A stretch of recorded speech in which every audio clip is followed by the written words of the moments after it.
একাদশীর ব্রত মাহাত্ম্য। মহারাজ যুধিষ্ঠির বললেন, হে বাসুদেব, শ্রাবণ মাসের কৃষ্ণপক্ষী একাদশীর কি নাম এবং এর মাহাত্ম্যই বা কি তা সবিস্তারে বর্ণনা করুন। তদুত্তরে শ্রী ভগবান বললেন, একদা ব্রহ্মার নিকট দেবর্ষি নারদ এই একাদশী সম্পর্কে জানতে চাইলে ব্রহ্মা অত্যন্ত প্রীত হয়ে বললেন, হে বৎস, শ্রাবণ মাসের কৃষ্ণপক্ষী একাদশী কামিকা নামে জগতে প্রসিদ্ধা, যার নাম স্মরণ মাত্রই বাজপেয় যজ্ঞের ফল প্রাপ্তি হয়। সাগর এবং অরণ্যযুক্ত পৃথিবী দানের ফল, সবৎসা দুগ্ধবতী ধেনু দানের ফল অনায়াসে এই ব্রত পালনে লাভ হয়ে থাকে। শ্রাবণে যে মানব শ্রীধরদেবকে পূজা করেন, তিনি দেবতা, গন্ধর্ব, উরক, পণ্যাক দ্বারাও পূজিত হয়ে থাকেন। সুতরাং পাপভীরু মানুষের পক্ষে কামিকা একাদশীতে সর্বপ্রযত্ন সহকারে ভগবান শ্রীধরের পূজা অবশ্য কর্তব্য। তাই এই প্রকার ব্রতের ন্যায় পবিত্র পাপহারী শ্রেষ্ঠ ব্রত কোথাও নেই। রাত্রি জাগরণের সহিত যারা এই ব্রত পালন করেন, তারা কখনো যম এবং সংহারকর্তা রুদ্রের মূর্তি দর্শন করেন না বা কোনো প্রকার দুর্দশাগ্রস্ত হন না। এই ব্রত পালনকারী কখনো নিজ যোনি প্রাপ্ত হন না। এমনকি যোগীগণ এই ব্রত উপবাসের ফলে সাযুজ্য মুক্তি লাভে সমর্থ হন।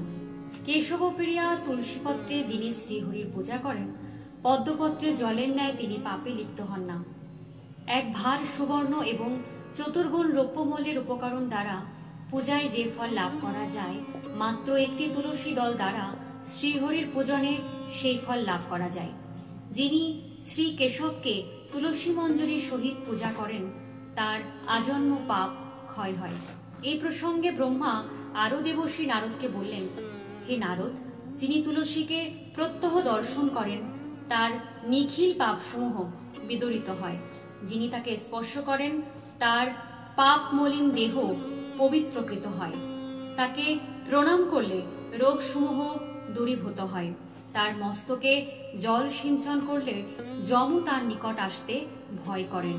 শ্রীহরির চরণে তুলসী অর্পিত হলে ভগবৎ সান্নিধ্য লাভ হয়। যে ব্যক্তি হরিবাসরে ভগবানের সম্মুখে দীপদান করেন, চিত্রগুপ্ত তার পুণ্যের সংখ্যা গণনা করতে পারে না।